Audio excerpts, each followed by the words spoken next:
How do we grow spiritually? How is it that we grow spiritually?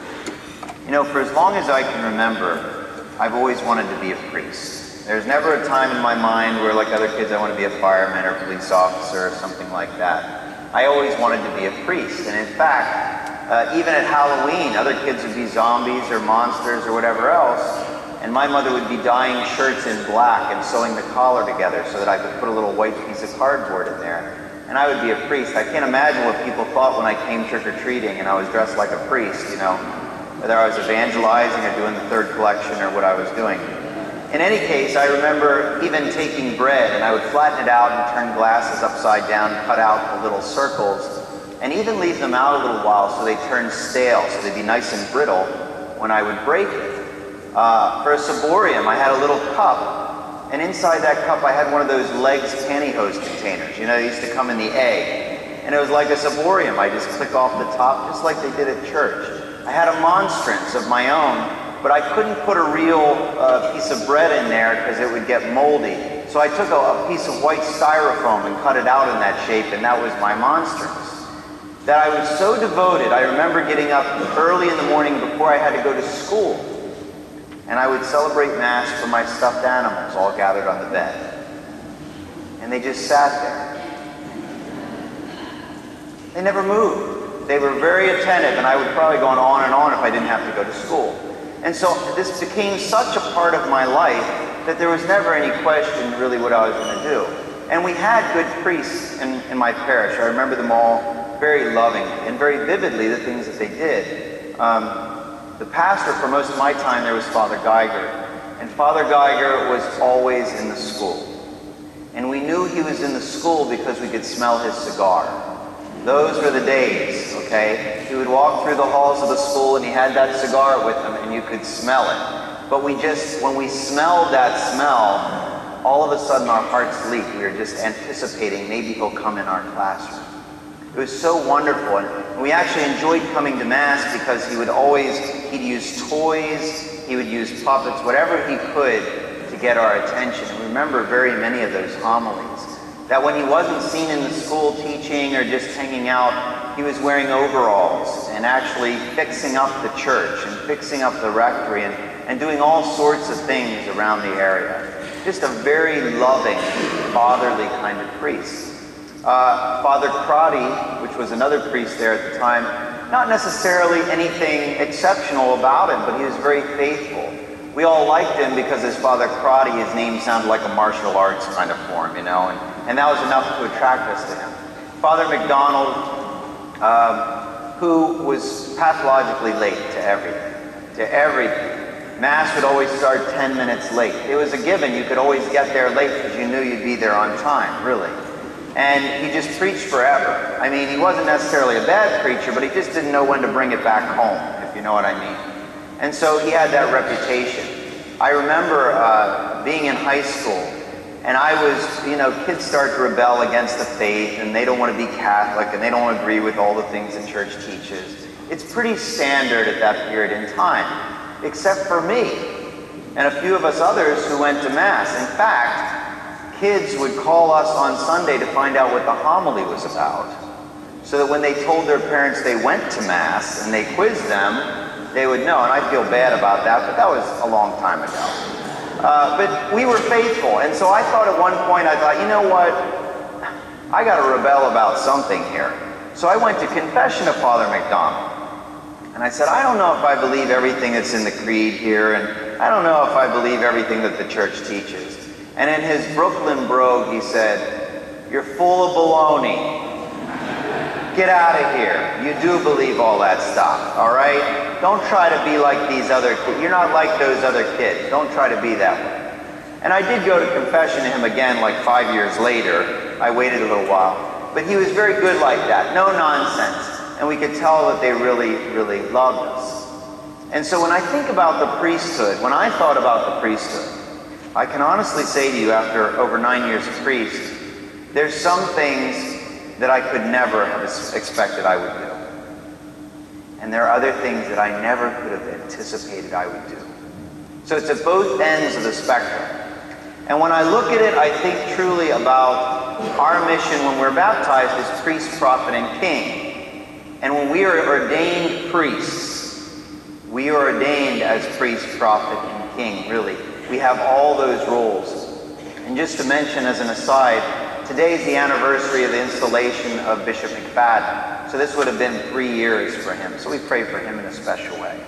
But as we're ordained priest, prophet, and king, I think about these roles, and some of them I could have anticipated. So the priest stuff, I mean, this is the stuff I've done since I was 5. Celebrating Mass, hearing confessions. I tried to get my sisters to confess to me many times, they wouldn't do it. But this is the stuff that I wanted to do. This is the priestly stuff. You know, you're with people in their worst days. You're with people in their best days. This is the stuff that really, I truly feel the priesthood is all about.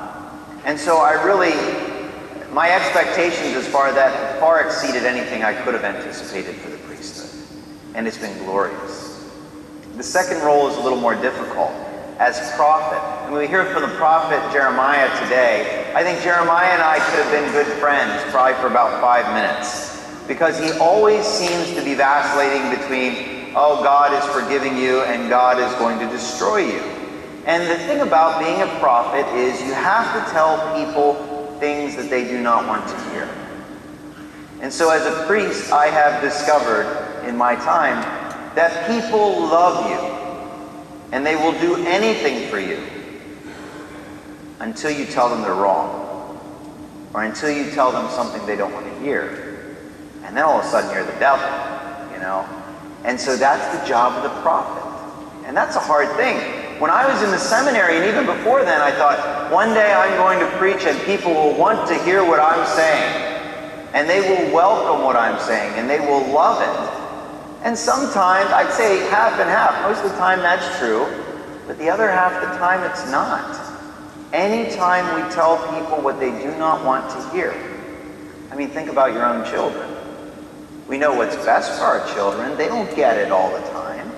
But you can't have cookies for breakfast, lunch, and supper. You can't do that. That you must go to school. You must study. And they might not get it now. I mean, what can I use algebra for? Really. But we know in the long run they need these things. And so, no, as a prophet, when I preach, I'm not preaching my own material. I'm preaching what the church teaches. These are the teachings of Christ. These are not my own teachings. Having said that, though, if I didn't agree with the teachings, I wouldn't be a priest.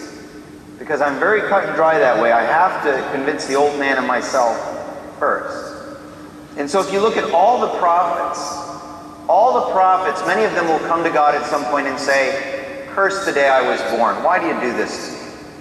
Jeremiah probably was so grateful for being thrown into a cistern to die. He probably was. Because people at least weren't hounding him there. They weren't trying to stone him there. And it's so difficult when people are really, in their hearts, they really believe what they want to believe. I remember at RCIA a few years ago, a woman was talking about her mother who died. And she said, "I know now that my mother is an angel in heaven." And then she expounded on this. Now, RCIA, these are people who are coming into the church. So usually when the leaders talk about stuff, they take that as church law. And so after she finished this, she looked over at me and she said, "Isn't that right, Father?" And I thought, wow, I'd like to be anywhere else right now except for right here. But I had to say, not exactly. You see, angels are spirits. They were created as spirits, and they're forever going to be spirits. We're better than that. We're created body and spirit. And so our soul goes to heaven, and one day we'll be reunited with our bodies. So no, it's not that she's an angel. She's actually better than an angel. And the woman said, "Well, I still believe she's an angel." Well, that doesn't make it true, you know? You can believe that all you want. If that makes you feel good, that's okay. But the truth is the truth. And that's a pretty, it's not a very harmful kind of teaching there. She can believe that. But when it goes into moral issues, that's when it becomes problematic. When someone will say, "I know my God does not judge me, and I know I can live this way, and I'll be okay." All right, but I've told you as a prophet, I've told you the truth. And so if you now choose to live however you want to live, I'm free of that. I've done my job as the prophet. This is Jeremiah's frustration. And this is why Jesus says, do you think I came to bring peace upon the earth? No, I came to bring fire. And I wish it were already kindled. He'll say it another place, I came to bring the sword. And he's talking about dividing families up. Mothers against daughters and fathers against sons. The only part people actually agreed with here is mother-in-law against daughter-in-law. They thought, well, I get that, okay. But fathers against son and all this stuff. He's saying, you know, this is not the good shepherd who puts the sheep on his shoulders and carries it and has a smile on his face and he's welcoming everyone. This is the voice of God saying, I am merciful, but I'm also just. And there is an objective truth. And that objective truth needs to be followed because that's the way we're created. So priests, love it. Great. What I expected. Prophet, not exactly the best place to be in at all times, but it's part of the deal. It's part of what we're called to do. The last part, king. Not for me, really. They never told us this in seminary. We were tricked. That's what happened. They never told us this in the seminary. When I was younger, I never saw these priests doing any of that stuff administratively. Now, they probably did it. It was behind the scenes. I never saw that. There's one time I wanted to be king, and that's when I was 5 years old. And then all of my subjects revolted, and I didn't want to be king anymore. That's the last time. And so, as part of being a pastor, a shepherd, there's this administrative thing. We took a class in the seminary called Priest as CEO. I hated that class. It was a terrible class. Because if I wanted to be a CEO, I would have gone to school for that. I would be a boss if I wanted to be a boss. If I wanted to be in HR, I would have gone to school for that. I would be in HR right now. But it's all part of the deal. And so I don't think that's where my gifts are. I don't think I do that very well. However, having said that, the decisions that I must make because of the office that I have, I always make in prayer. I have to. That I depend on a pastoral council and a finance council who are very gifted and talented individuals because I don't have those gifts and talents.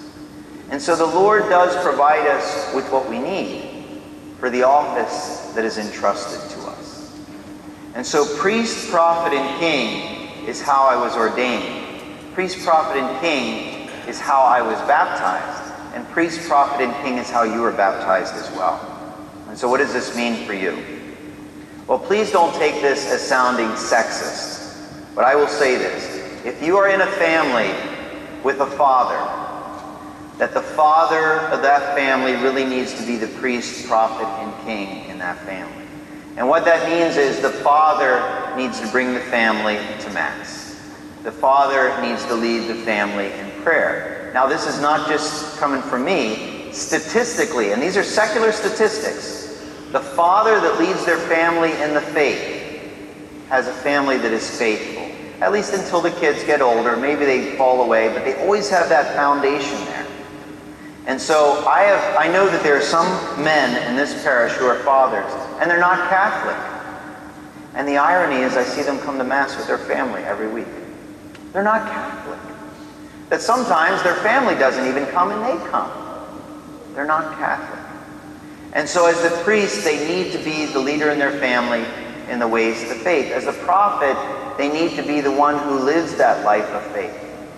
To be the one to share that objective truth and try to make sure that, that the family stays with that. If the family does not have a father in it, then the mother or the grandparents, whoever is the leader of that family, needs to be the priest, prophet, and king. We need to be the ones to set the example, to bring them to Mass, to bring them up in the faith. Otherwise, why do they have a chance? How do they even have a chance? To use this adage, well, once they get old enough, I'll let them choose their religion. How do they know if they have nothing? What do you base that upon? As the prophet, to be the voice that teaches them about virtue and goodness and truth in the world. Now I know, trust me, you need to pick your battles. I know, because there's many battles. But there are some battles that are worth it, and we really need to invest ourselves. And then finally, the king, to really be the ordering the ordering force within the family that try to bring everyone together as opposed to sometimes creating division or strife. Priest, prophet, and king. Now, when I was ordained a priest, I knew I was going to do priestly stuff. But the prophet and the king thing, I really didn't ask for that. It's part of the deal. The same thing is true. As we have children entrusted to us, whether we're parents or grandparents, aunts or uncles, whomever we are, we have these children entrusted to us by God. And we didn't ask to be the priest, prophet, and king. It's all part of the deal. But Jesus is asking us to set this fire upon the earth. That even the writer of the priest, who's the writer of the letter to the Hebrews, is saying to us, make God the center of your service. If everything we do in this life serves God, it will necessarily serve our family and our neighbor. And we might think to ourselves, no, in this day and age, it's absolutely impossible. Well, lest we forget that the same Jesus that said, I came to bring the fire, also says to us, nothing is impossible with God.